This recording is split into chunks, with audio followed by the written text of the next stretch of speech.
trong đó chúng ta sẽ nhấn mạnh đến các lớp cổng tường trong các bệnh lý mũi xoang. Bên tôi là Santavan Charus. Next slide. Nhờ một em cô chú nào lên chỉnh slide tại vì bài không có chỉnh sao sau slide để xem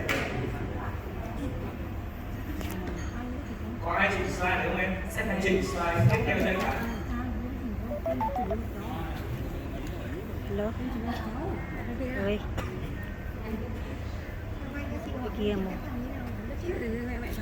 Cái gì kêu cái gì?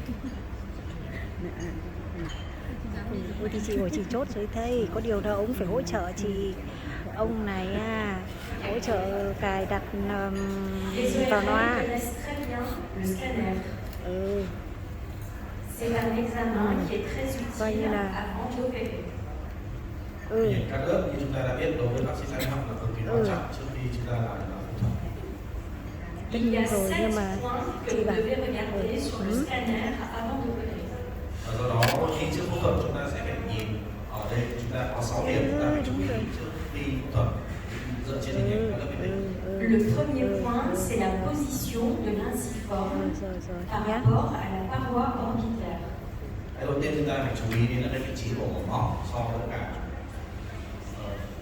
Từ chị đang ở hội nghị tí nữa tối về. Comme vous le voyez, à gauche, l'inciforme est en retrait et il y a ici un risque de brèche orbitaire. Rồi, cứ bảo đi nhá. Và do đó thì chúng ta phẫu thuật nó có thể làm cho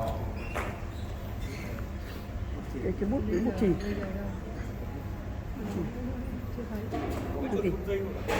Next slide. ở đây chúng ta nhìn thấy nó bị lệch ra phải, do đó chúng ta không cẩn thận thì chúng ta sẽ phải phẫu thuật vào. Next slide. Le deuxième point, c'est la hauteur de la base du crâne et voir s'il y a éventuellement une asymétrie de la base du crâne. Thứ hai là chúng ta sẽ đánh giá cái chiều cao và sự bất đối xứng của cái vùng nền sọ. Ici, vous voyez que la base du crâne, elle est plus basse que du côté gauche. Chúng ta nhìn thấy rằng cái sự ở phía bên phải là cái rõ ràng là cái nền sọ và cái dịch đạo tủy nó nằm thấp hơn so với là bên trái. Le troisième point, ce sont les artères éthmoïdales qui peuvent être procidentes. Thứ ba là chúng ta nhìn thấy cái động mạch sản trước, trong trường hợp này động mạch sản trước nó nằm thấp hơn và khi mà nguy cơ chúng ta có thể phẫu thuật có thể đi vào động mạch sản trước.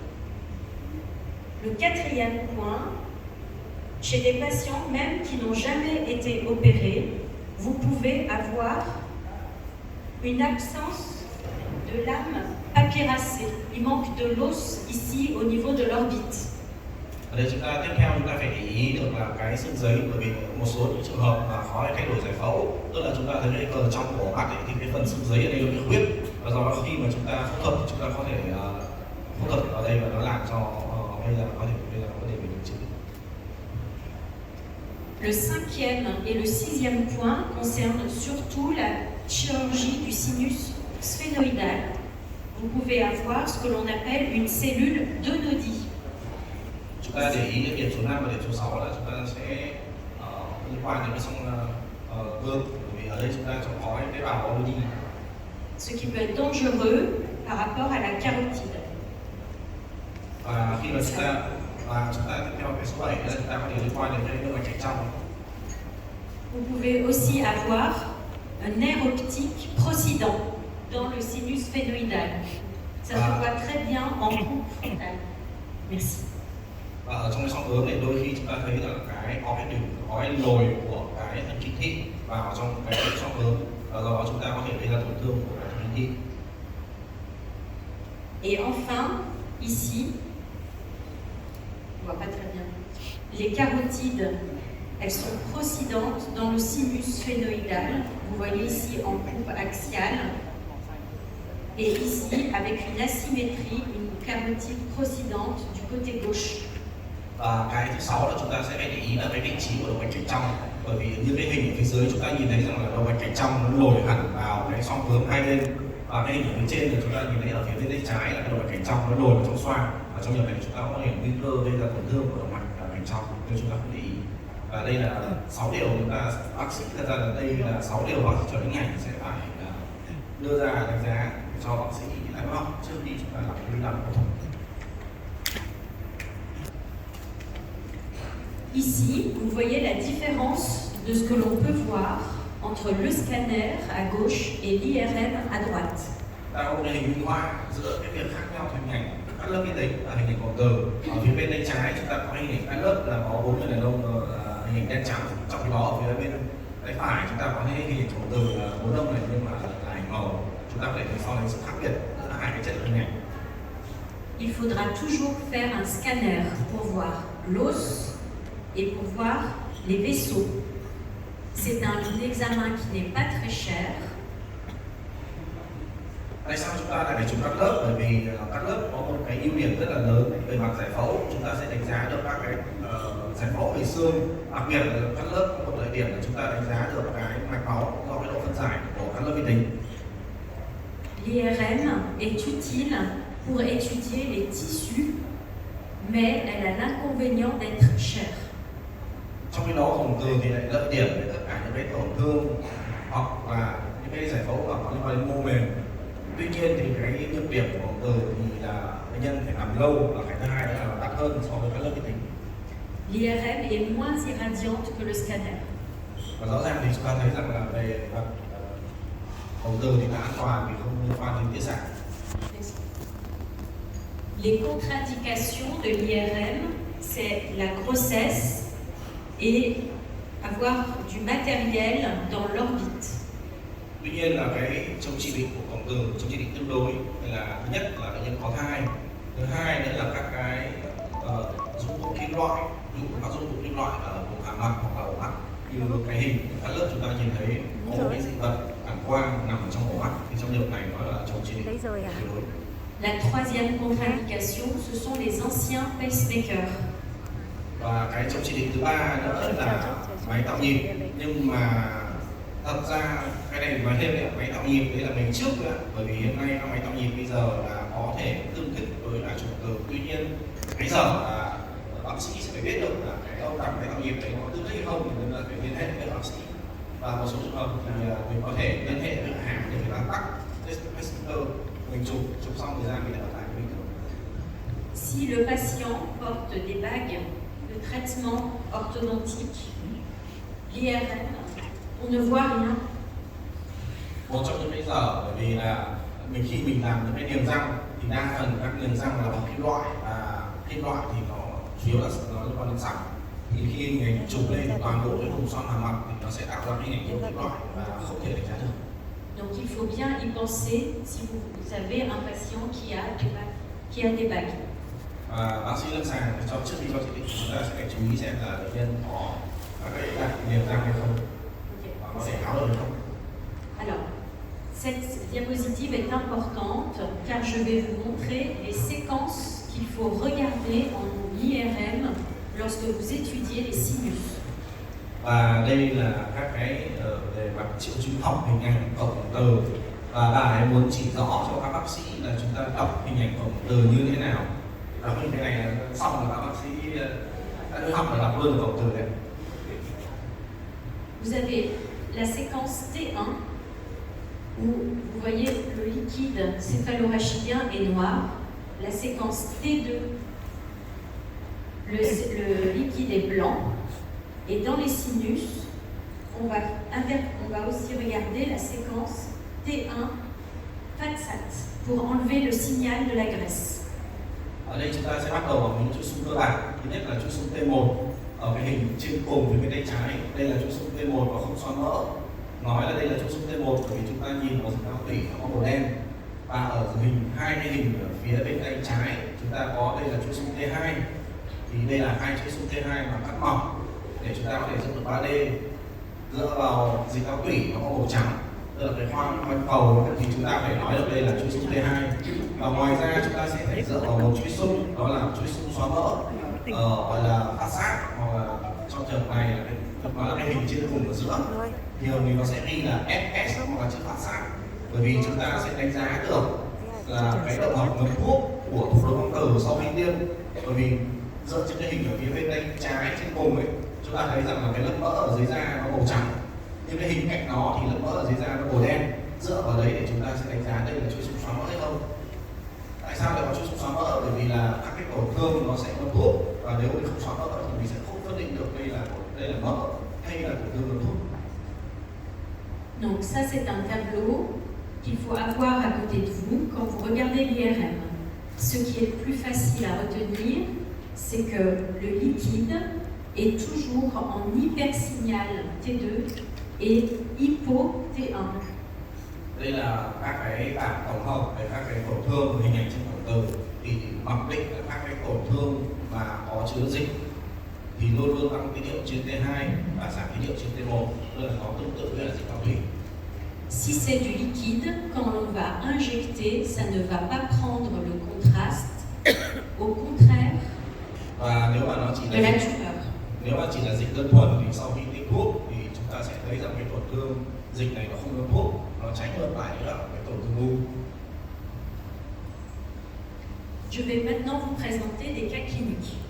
Và vừa rồi là nói qua một chút về lý thuyết, bây giờ chúng ta sẽ bắt đầu vào những ca lâm sàng.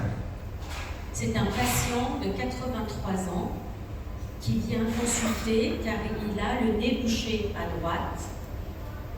Ở đây chúng ta có một bệnh nhân nam 83 tuổi, kỹ sư đã về hưu và ông ấy đã bị nghẹt mũi ở bên phải. Vous voyez à l'examen du nez des polypes des deux côtés. Chúng ta thấy có hình ảnh polyp mũi ở hai bên. On a traité par la cortisone Bệnh nhân này đã được điều trị bằng corticoid et on a fait un scanner. và sau đó thì bệnh nhân được cho chỉ định chụp các lớp vi tính. Sur ce scanner, vous voyez une polypose nasosinusienne banale ethmoïdale. Ở đây chúng ta nhìn thấy trên lớp cắt ngang của hình các lớp vi tính có hình ảnh đa polyp ở xoang xả hai bên. Những polyp này có chất lành tính. Mais quand on remonte, on voit au niveau des sinus frontaux, ici, une lise de la coque osseuse Khi chúng ta nhìn lên những cái lớp cắt cao hơn thì ở phía xoang trán ở bên trái chúng ta thấy có một cái tổn thương giống như là tổn thương tiêu xương nằm ở phía bờ trong của cái xoang trán, và bờ nó rất là đều nhẵn. Donc quand vous avez une lise osseuse, il faut demander une IRM complémentaire. Rõ ràng khi chúng ta thấy một cái tổn thương tiêu xương thì bên trong đó sẽ là tổ chức mềm, và do đó chúng ta sẽ chỉ định một cái phẫu từ và có tiêm thuốc. C'est peut-être une mucocèle ou peut-être une tumeur. Vì hoặc là chúng ta có thể nghĩ tới một cái u nhầy, mucocell, hoặc trong trường này đây là một cái tổn thương dạng khối u. Alors voilà ce que donne l'IRM. Donc vous vous souvenez, je vous ai dit le liquide est hyper T2, hypo T1. Như chúng ta vừa xem các slide trước thì về mặt hình ảnh, nếu là tổn thương dịch thì sẽ tăng tín hiệu trên T2 và giảm tín hiệu trên T1. Ở phía trên là hình T2 và dưới là hình T1 sau tiêm thuốc. Donc c'est du liquide. Và rõ ràng là phía bên trong của cái tổn thương này là chứa dịch. Maintenant vous allez regarder les séquences T1 injectées. Tiếp theo là bệnh nhân sẽ được tiêm thuốc đối hoang tử. Vous voyez qu'il y a une prise de contraste en périphérie et rien à l'intérieur. Donc ce n'est pas du tissu, c'est du mucocèle. Trong trường này chúng ta thấy rằng là có cái hình ảnh đường thuốc viền ngoại vi của tổn thương, trong khi cái độ bên trong của tổn thương thì hoàn toàn không có thuốc. Thì trong trường này chúng ta tổn thương gợi ý tới một cái mucocell, một cái u nhầy. Chị chả hiểu là hàng gì đấy. Ce patient, il a été opéré de la polypose et il a eu un drain frontal de la mucocèle avec des bonnes suites opératoires. Bệnh nhân này đã được phẫu thuật xoang trán để lấy ra cái u nhầy. Deuxième cas clinique. Vừa rồi là ca thứ nhất, bây giờ chúng ta bắt đầu ca thứ hai. C'est une femme de 38 ans qui vient consulter car elle ne respire pas à droite et elle a des écoulements purulents à droite depuis plusieurs semaines. elle a eu beaucoup traitements antibiotiques. Bệnh nhân nữ 38 tuổi là người tư vấn. Bệnh nhân này bị nhiều tuần bởi một cái bị nghẹt mũi ở phía bên phải, và ngoài ra là có chảy nước mũi, mủ hai bên, trong đó bên trái rồi bên phải, và đau nửa mặt bên trái. Quand vous l'examinez, ici c'est le côté gauche, Chúng ta có cái hình nội soi phía bên trái, il y a du pus au niveau du méa moyen gauche. và ở cái vùng mũi giữa, ở khe giữa chúng ta thấy có hình ảnh mủ màu trắng. Elle a déjà eu plusieurs traitements antibiotiques, donc vous demandez un scanner. Do bệnh nhân đã được điều trị kháng sinh rất nhiều lần nên bác sĩ chỉ định một cái phim chụp quang lớp vi tính để đánh giá thêm. Que pensez-vous du scanner? Mọi người cho ý kiến trên hình cắt lớp này, mọi người thấy gì không ạ? Il y a un comblement total du sinus maxillaire gauche. Trong trường này trên hình ảnh cắt ngang chúng ta thấy rằng có hình ảnh cắt đầy dịch hoàn toàn ở trong xoang hàm bên trái. Mais il y a aussi une lise osseuse. Và ngoài ra kèm theo chúng ta thấy hình ảnh tiêu xương, toàn bộ tiêu xương ở trong của xoang hàm. Vous demandez une IRM. Và đứng trước một cái tổn thương tiêu xương như thế này thì chúng ta sẽ phải chỉ định chụp tổn thương. Car il est impossible de savoir si c'est du pus ou si c'est une tumeur. Bởi vì đứng trước một cái tổn thương tiêu xương thì hoặc đây là một cái tổn thương u mủ lâu dài, u mủ hoặc là một cái u nhú, chúng ta không thể biết được trên hình ảnh cắt lớp, và do đó tổn thương sẽ ưu việt hơn để đưa ra chẩn đoán. Voilà l'IRM. Ça c'est le T2. C'est blanc ou noir? Mọi người thấy rằng ở trên hình ảnh T2 là thấy đen hay trắng, có chúng ta thấy hình màu trắng nằm hoàn toàn ở trong xoang hàm bên trái. C'est blanc, donc c'est du liquide. Và do En T2 T2. màu trắng thì đương nhiên thì đây là tổn thương có chứa dịch. Le T1, c'est noir. Và vì là dịch thì do đó trên T1 nó sẽ là màu đen. Quand vous injectez, ça reste noir et c'est rehaussé en périphérie. Và vì là dịch nên là sau khi tiêm thuốc trên T1 thì chúng ta thấy rằng là cái phần thể chứa dịch ở bên trong thì không có thuốc. Tuy nhiên là bên viền xung quanh của tổn thương thì nó có thuốc rất là mạnh. C'est un abcès et ce n'est pas une tumeur. Từ trước hình ảnh như vậy thì gợi ý đây là một cái tổn thương áp xe hóa chứ không phải là tổn thương u. Bởi vì nếu là tổn thương u thì là toàn bộ cái khối đấy nó phải ngấm hết. Ça, cette image, c'est exactement ce que l'on voit dans les abcès cérébraux. Và cái tổn thương áp xe này thì chúng ta có thể thấy tương tự ở trong trường hợp áp xe não, và những tổn thương áp xe nơi khác cũng có hình ảnh tương tự, tức là ở trung tâm là mủ và xung quanh là một cái viền ung thư. Donc, elle a été opérée, on a trouvé effectivement du pus et elle a été guérie sans problème. Après la chirurgie, elle a eu un traitement par quinolone pendant 15 jours. Và bệnh nhân này đã được phẫu thuật, sau đó phẫu thuật thì đã điều trị bằng quinolone trong vòng 4 tuần, bệnh nhân bây giờ ổn. Troisième cas clinique, patient de 79 ans qui ne respire pas de deux côtés et qui n'a plus l'odorat. Bệnh nhân chúng ta bắt đầu ca lâm sàng thứ 3, bệnh nhân 79 tuổi đã về hưu, và bệnh nhân này thì nghẹt mũi cả hai bên. Il a déjà, Có chảy nước mũi trong cả hai bên và bị mất ngủ. il a déjà eu des corticoïdes par son médecin. Và bệnh nhân này trước đấy đã được điều trị bằng corticoid.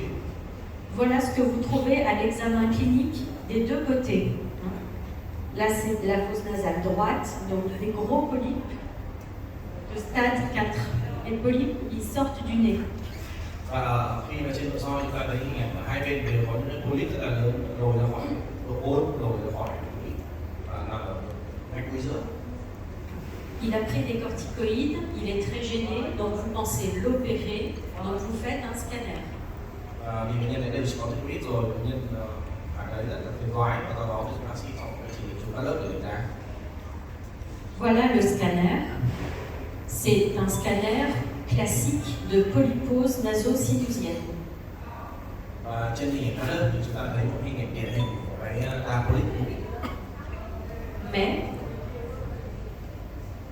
Ici, on voit le comblement de l'ethmoïde du sinus phénoïdal, comblement de l'ethmoïde en frontal, mais sur la coupe axiale.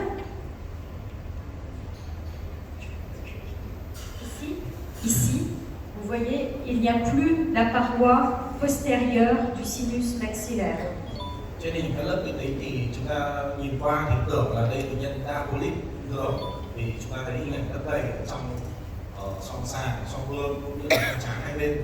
Tuy nhiên khi chúng ta nhìn kỹ vào cái hình thứ tư ở phía bên tay phải, chúng ta thấy rằng là cái thành xoang hàm ở phía bên tay phải là cái tiêu của cái thành xoang.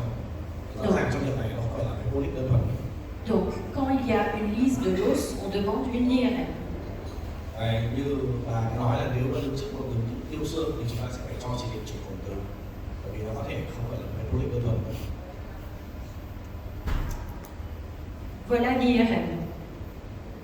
T2. Dans le sinus maxillaire gauche, c'est blanc, donc c'est du liquide. Trên chụp T2 chúng ta thấy ở trong xoang hàm hai bên nó có màu trắng, vậy thì chắc chắn đây là dịch. Dans l'ethmoïde, c'est gris, donc ce sont des polypes. Ở trong xoang sàng chúng ta hai bên chúng ta thấy có màu xám, chắc chắn đây là tổ chức, vì bên đây nó là polyp. Il y a plusieurs choses dans cette IRM. Bên cạnh đấy thì có rất nhiều những tổn thương khác nữa. À droite, sinus maxillaire droit, le T1 injecté, on voit un abcès. Và giống như cái hình ảnh áp xe trước thì chúng ta thấy rằng trên cái chữ T1 corona sau tiên thì có một cái ổ áp xe ở phía trong xoang hàm bên phải, biểu hiện là cái ổ mông thuộc viên. Dans le sinus frontal droit, c'est gris et c'est une mucocèle. Và ở trên cái xoang trán bên trái chúng ta thấy màu xám, tức là ở đây chúng ta có một cái u nhảy, một mucocèle. Le patient a été opéré de une ethmoïdectomie bilatérale. Bệnh nhân này đã được phẫu thuật để lấy toàn bộ cái polyp ở xoang sàng hai bên. Et on n'a pas eu de problème au niveau de l'anapathe, c'était bien des polypes bénins. Và giải phẫu bệnh thì cho thấy đây là những cái tổn thương polyp lành tính. Le quatrième cas, c'est une femme de 25 ans. Ca phụ lâm sàng thứ tư là một bệnh nhân nữ 25 tuổi. Qui a le nez bouché des deux côtés et qui ne sent pas très bien les odeurs et qui a sans arrêt des écoulements purulents. Bệnh nhân này thì bị nghẹt mũi cả hai bên, mất ngửi và chảy mù. Quand vous l'examinez, vous constatez des polypes dans les deux côtés du nez. Và khi chúng ta nội soi chúng ta thấy có hình ảnh polyp ở cả hai bên.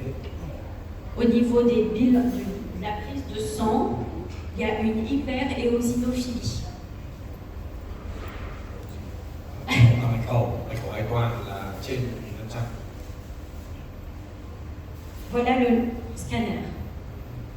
Donc vous voyez le comblement des deux sinus maxillaires, de l'ethmoïde des deux côtés, mais il y a quelque chose qui est bizarre, c'est ça. Il y a une masse dans le cavum. Ở đây chúng ta thấy có một cái hình ảnh lấp đầy dịch ở trong xoang sàng và xoang hàm hai bên. Tuy nhiên ở chúng ta thấy ở phía sau ấy, có một cái hình ảnh cavum. Ở cavum này nó có một cái khối nó lồi ra phía sau, nó choáng chỗ ở vị trí này. Vous faites une IRM. Và do đó bệnh nhân được chỉ định chụp cộng từ. En T2, c'est toujours plus facile de commencer par la séquence T2. Rõ ràng trên T2 chúng ta thấy các tổn thương ở dịch, thì đây là En T2, vous voyez qu'à droite, c'est blanc. Enfin, le sinus maxillaire droit est blanc et le sinus maxillaire gauche est noir. Chúng ta thấy là xoang hàm bên phải thì nó có màu trắng, thì trong trường này nó rất đầy dịch. Tuy nhiên xoang hàm ở bên trái thì nó màu đen, thì trong trường này nó chưa khí. Si c'est noir, peut-être que c'est vide. Vì nếu mà chưa khí thì chúng ta coi như một cái bình thường. Mais quand vous regardez le T1, c'est pas vide. Tuy nhiên trên cái chụp T1 thì chúng ta lại thấy ở đây nó có màu đồng tín hiệu, tức là rõ ràng trong trường này nó không phải là trống nữa, đó là không phải khí, mà trong đây nó có tín hiệu tổ chức. Ça, c'est très important de garder dans l'idée, quand c'est noir en T2 et gris en T1, c'est de l'aspergillose. Và đây là một cái hình ảnh đặc trưng của nấm aspergillose, tức là chúng ta thấy nó dạng tín hiệu, tức là màu đen trên T2, đồng tín hiệu trên T1. Thì đầu tiên chúng ta phải nghĩ là tổn thương của nấm. C'est une sinusite fongique immunoallergique. Đây là một cái tổn thương do viêm mũi đậu nấm và do gì liên quan đến dị ứng. C'est une polypose où vous allez trouver des filaments d'aspergillose. Quand vous allez opérer, c'est une chirurgie difficile car ça saigne beaucoup et ça récidive souvent. Và phẫu thuật những trường hợp như này là rất khó, bởi vì thứ nhất là nó chảy máu rất nhiều, và thứ hai là những cái tổn thương này hay tái phát. Những tổn thương do nấm thường tái phát rất nhanh. C'est important de faire l'IRM chez des patients jeunes qui ont des grosses polyposes car c'est souvent l'aspergillose et il faut leur dire que la chirurgie va être difficile et que ça peut demander plusieurs chirurgies. Do đó nếu mà chúng ta có những bệnh nhân trẻ mà có đa polyp thì chúng ta nên cho bệnh nhân chụp vùng từ, và chúng ta nên tư vấn với bệnh nhân này là nên mổ, và những trường hợp này mổ thường nó sẽ phức tạp do nó thứ nhất là khó chảy máu, và thứ hai là nguy cơ tái phát cao. Le cinquième cas clinique, c'est Đó une, là ca lần thứ 5. c'est une patiente de 64 ans qui a une obstruction du côté gauche et ça coule comme de l'eau à gauche. Một bệnh nhân bệnh nhân 64 tuổi có một cái tắc mũi ở bên trái và chảy nước mũi trong ở bên trái. À l'examen, vous voyez un polype à gauche, à droite, l'examen est normal. Khi nội soi mũi thì chúng ta thấy có một cái polyp lớn ở phía bên mũi trái, trong khi đó thì ở bên phải hoàn toàn bình thường. Comme c'est une atteinte que d'un côté, il faut tout de suite faire une imagerie. Khi mà chúng ta thấy polyp nó chỉ có một bên thì chúng ta bắt buộc phải cho sử dụng hình ảnh. Trong việc này chúng ta bắt đầu bằng cho lớp vi tính. On voit l'encomblement du sinus maxillaire gauche. Avec une lise, on ne voit plus du tout le cornet moyen. Và trong việc này chúng ta thấy cái tổn thương nó lấp đầy toàn bộ trong xoang hàm ở phía bên trái, và nó phát triển tràn vào vùng cái mũi giữa.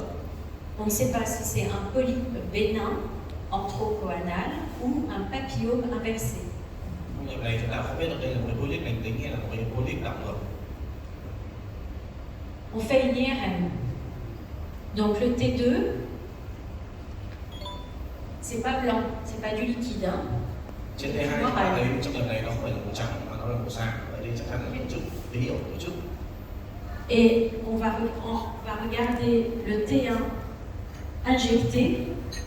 On a un aspect avec des traits. On a des traits comme ça. Trên cái xung T1 sau tiêm thuốc chúng ta nhìn thấy đây là một cái khối có tín hiệu tổ chức, và nó thuốc rất mạnh và nó có những cái rạch dài của thuốc và phát triển vào cái mũi giữa. Vous voyez, ça fait comme des lignes. Giống như là những cái đường.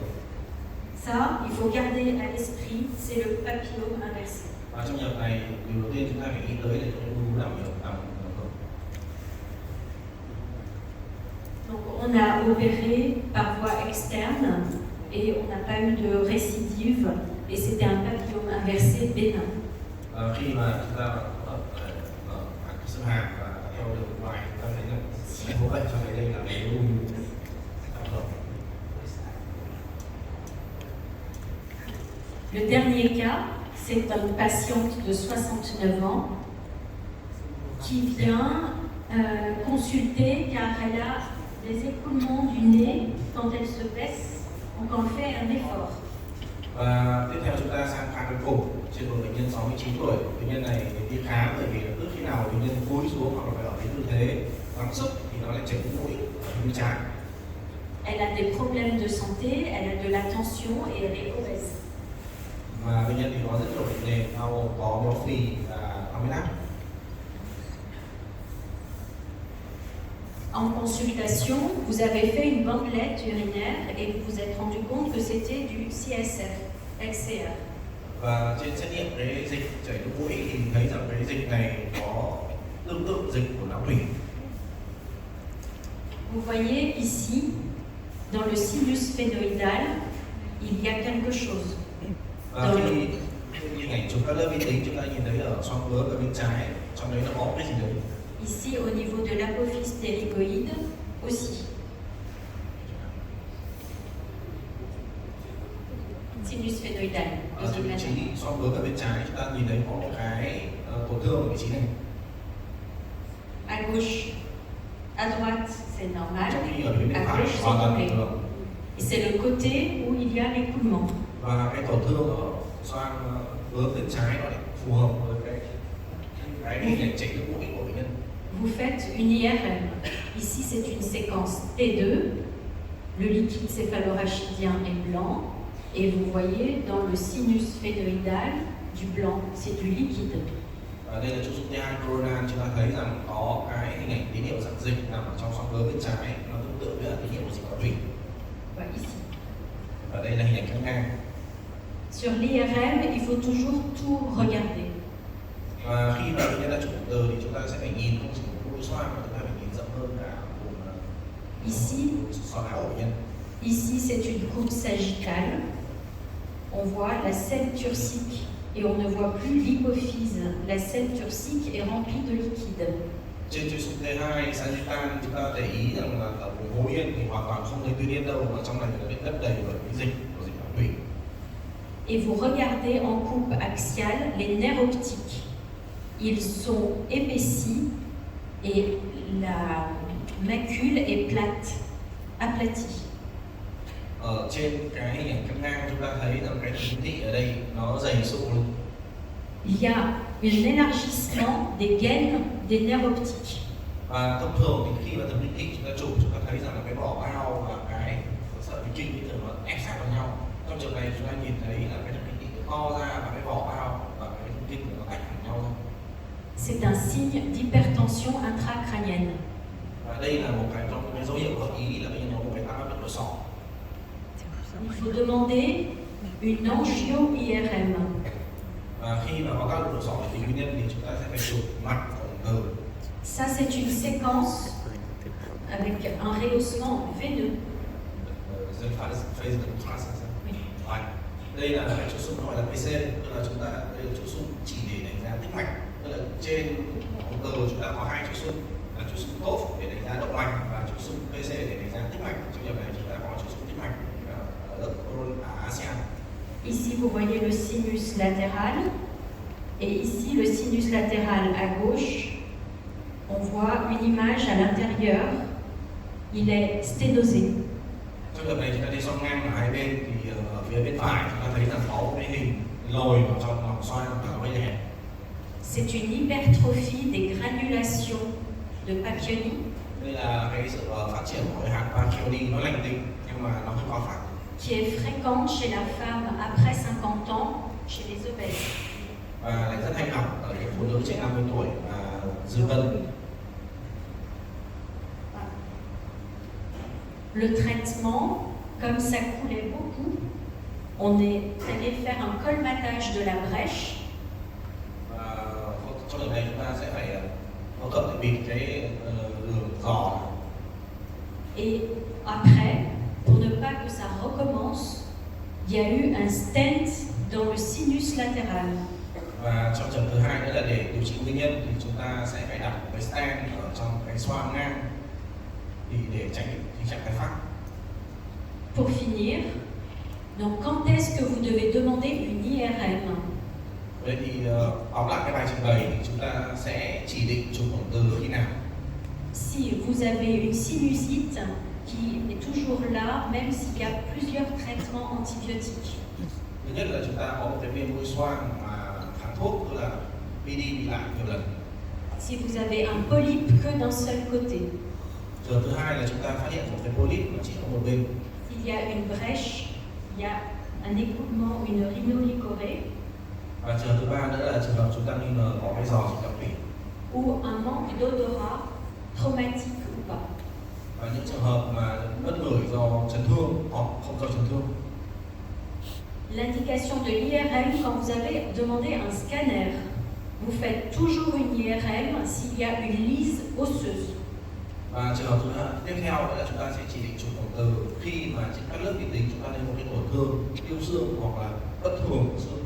Si vous avez une opacité du sinus maxillaire qui persiste après un traitement antibiotique. Và trường tiếp theo là khi mà chúng ta thấy trên hình ảnh các lớp vi tính có một cái tổn thương tăng tỷ trọng tự nhiên sau khi điều trị, tức là bệnh nhân vẫn bị tái phát. Et je pense, mais c'est personnel, que dès qu'il y a une opacité isolée, soit du sphénoïde, soit du frontal, il faut demander une IRM. Và khi là chúng ta có cái tổn thương nó tăng tỷ trọng trong lòng của trong bơm hoặc là trong trán thì chúng ta sẽ phải cho một cái chỉ định cồn từ. Je vous remercie. Xin cảm ơn.